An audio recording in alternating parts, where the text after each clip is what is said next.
The boardroom on the 42nd floor was designed to intimidate. Floor-to-ceiling windows overlooked the city like a throne above an empire, polished oak walls reflected the morning light, and a long glass table stretched across the room like a boundary no one crossed without permission. Every chair around it was already occupied, white men in tailored suits, quiet confidence stitched into every cuff and collar. They spoke in low voices about markets, margins, and leverage, as if the world beyond those windows bent naturally to their decisions. When Elijah Brooks stepped inside, the conversation softened, then stalled. Elijah was calm, but he felt it, the subtle shift in the air, the brief glances that measured him before looking away. He wore a dark charcoal suit, simple and precise, no flashy watch, no unnecessary flair. He carried a leather folder under his arm, edges worn not from neglect, but from use. This wasn't his first boardroom, but it was the first time this particular company had agreed to hear him out, or so he'd been told. At the head of the table sat Richard Holden, the CEO. Holden was a man who looked like he had never been told no in his life. Silver hair combed back perfectly, a thin smile that never reached his eyes, and hands folded as if he already owned every outcome in the room. He glanced at Elijah for half a second, then turned back to the man beside him. "Let's continue," Holden said dismissively. "We're already behind schedule." Elijah cleared his throat once, politely.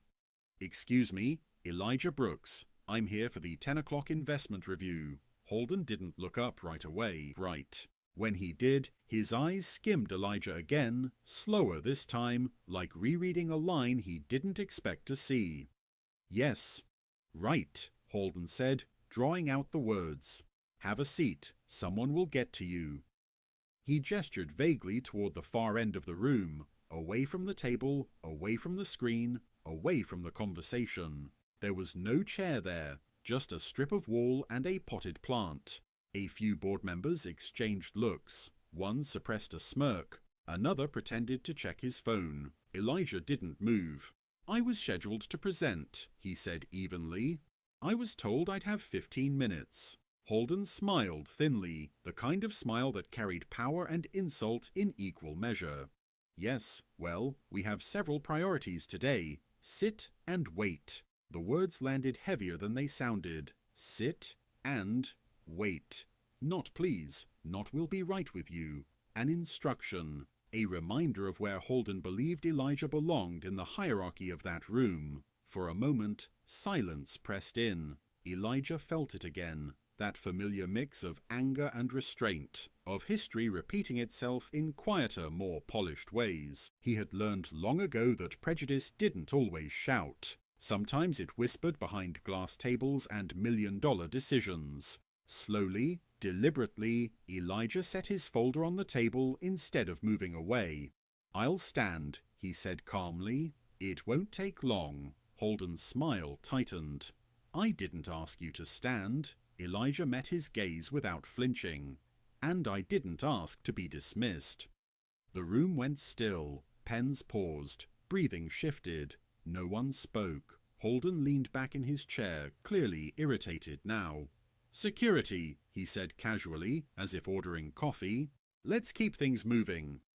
Before anyone could move, the large screen at the front of the boardroom flickered to life. No one had touched the remote. A chart appeared. Clean, sharp, unmistakably professional. Then another. Then a familiar company logo filled the screen. Not Elijah's. The board members leaned forward. Holden frowned. "What is this?" Elijah finally opened his folder. His voice, when he spoke, was steady. "That," he said, "is your offshore exposure. The part your last quarterly report forgot to mention." The silence that followed wasn't awkward anymore. It was alarmed.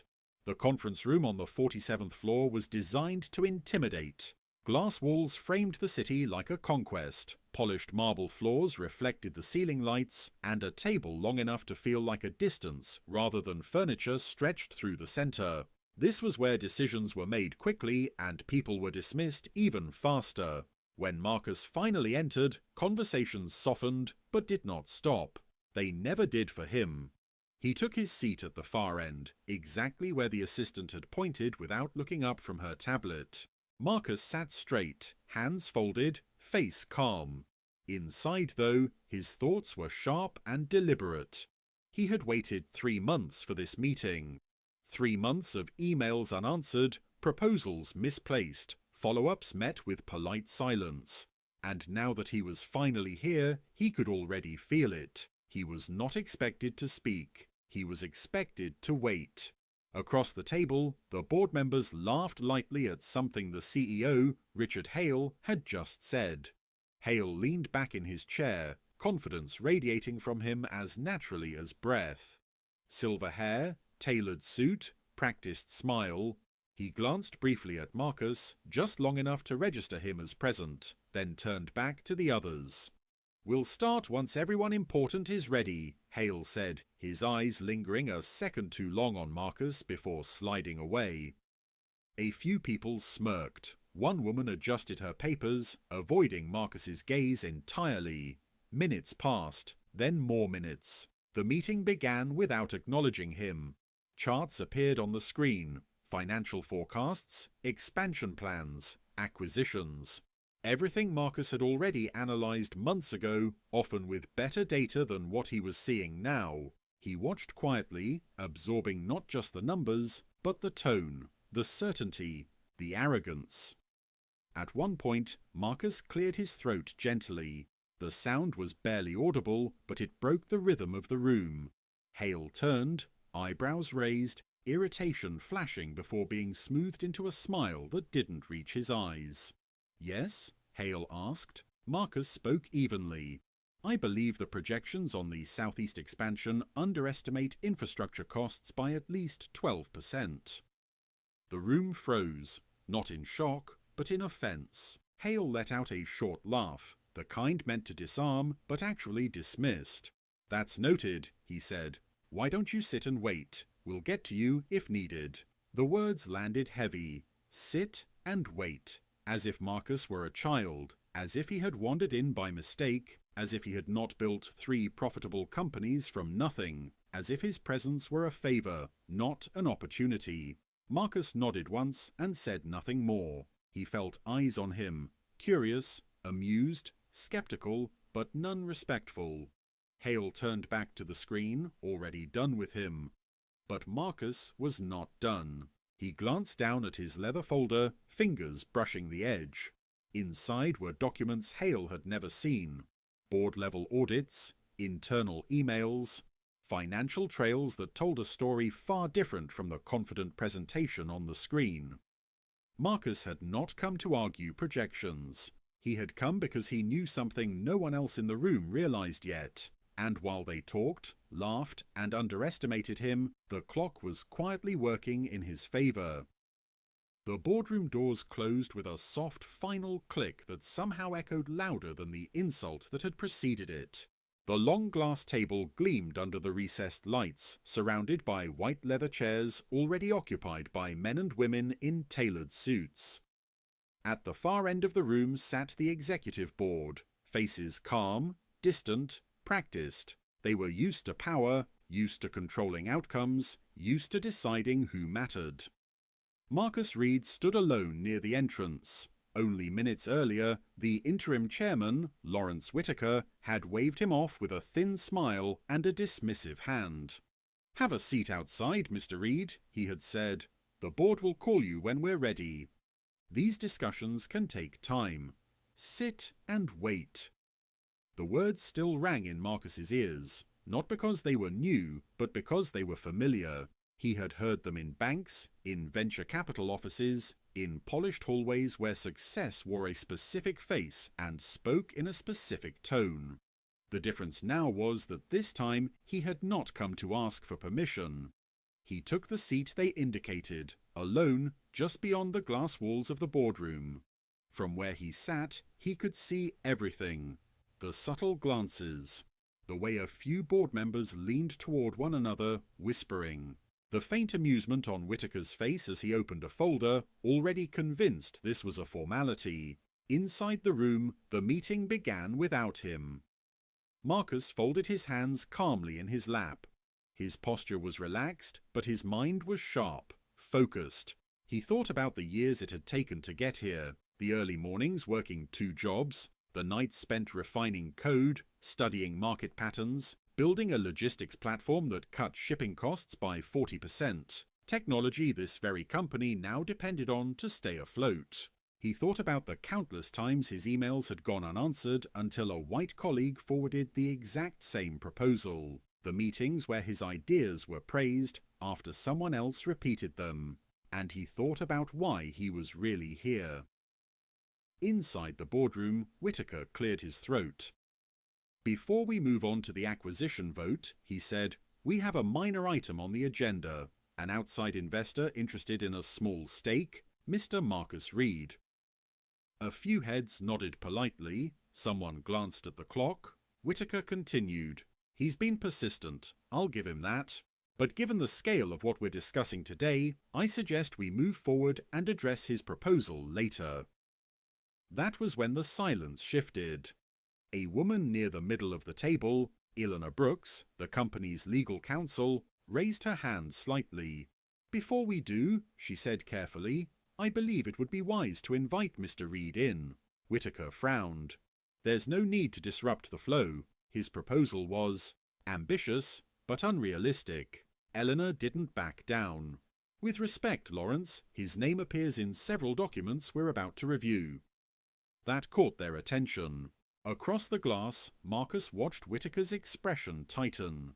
The man hesitated, then forced a smile. "Very well, bring him in." The door opened. Marcus stood, straightened his jacket and walked into the room with measured confidence. The quiet that followed wasn't polite, it was uncertain. Eyes followed him as he took the empty seat at the table, not at the end, but beside Eleanor, exactly where the nameplate had been placed. Whitaker gestured stiffly. "Mr. Reed, you have 5 minutes." Marcus nodded. "That's all I'll need." He didn't raise his voice. He didn't rush. He simply placed a thin folder on the table and slid it forward. "I was told to sit and wait," he began, looking directly at Whitaker. "So I listened, and while I waited, I reviewed your quarterly risk exposure." A few board members shifted uncomfortably. "You're here today to vote on an acquisition that you believe will stabilize this company," Marcus continued, "but the data you're relying on is incomplete." He turned slightly and nodded toward the screen at the front of the room.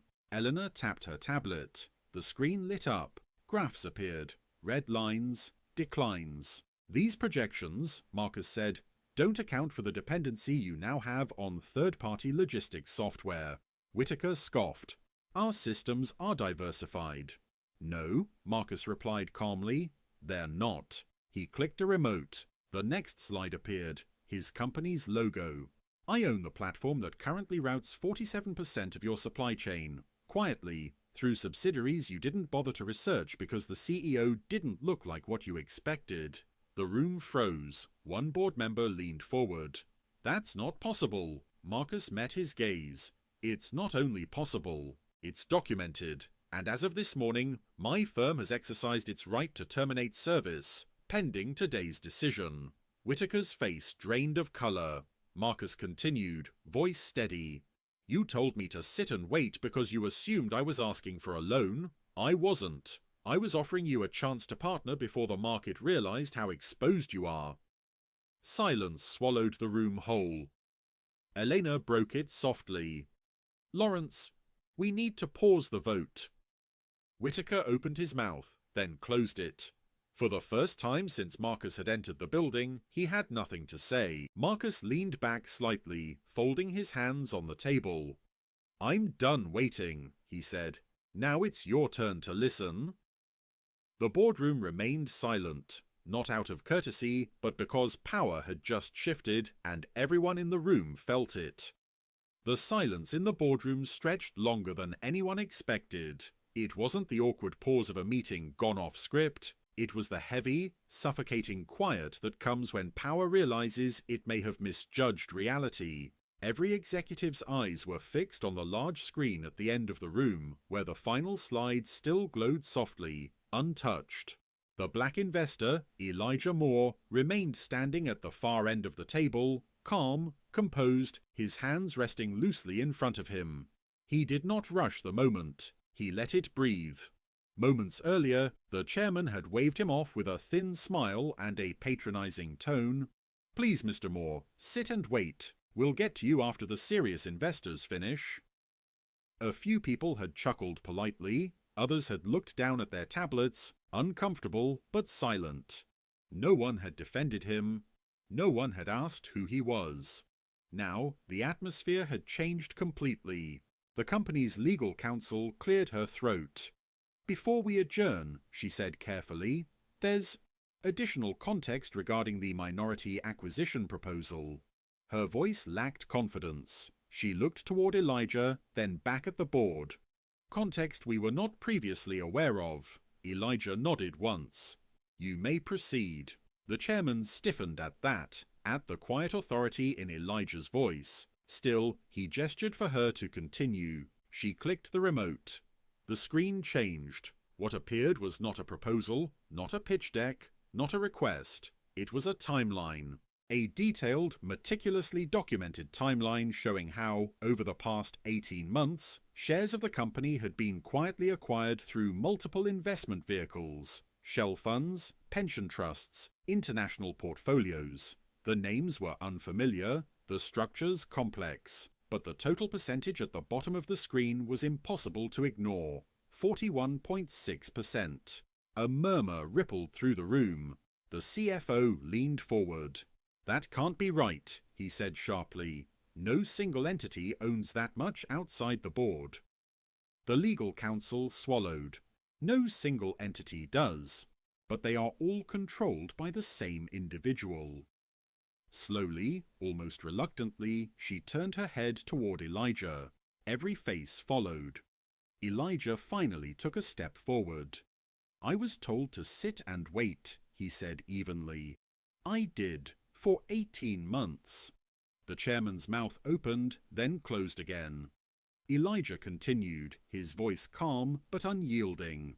"While this board underestimated me, while my presence here today was treated as a courtesy instead of a right, I invested. Quietly, patiently, respectfully." He paused. "The way I was not treated when I walked into this room." He tapped a button on the tablet in his hand. The screen shifted again, this time to internal emails. Conversations among executives, casual jokes about optics, remarks about diversity invites. One message froze the room completely. "He doesn't look like our kind of investor. Let him wait." The words hung there, undeniable. A woman at the far end of the table covered her mouth. Another executive stood abruptly, pushing his chair back. This is confidential internal communication," he protested weakly. "And now," Elijah replied, "it's evidence." He finally took a seat, not because he was told to, but because he chose to. "I am not here to embarrass this company," he said. "I am here to protect my investment, and to make one thing clear." He looked directly at the chairman. "Effective immediately, I am exercising my voting power to initiate a leadership review." The chairman's face drained of color. "You can't just—" "I can," Elijah interrupted gently, "and I will." The legal counsel nodded, resigned. He's within his rights. The room erupted into whispered arguments, frantic calculations, panicked glances. The balance of power had shifted in a matter of minutes. The same people who had ignored Elijah now studied him with fear, with respect, with something close to awe. Elijah stood one last time. "I didn't come here to be loud," he said. "I came here to be accurate. You told me to sit and wait because you saw my skin before you saw my credentials. Today, you learned the cost of that mistake." He gathered his tablet and walked toward the door. No one stopped him. No one spoke. As the door closed behind him, the boardroom remained frozen, silent, not with dismissal, but with reckoning.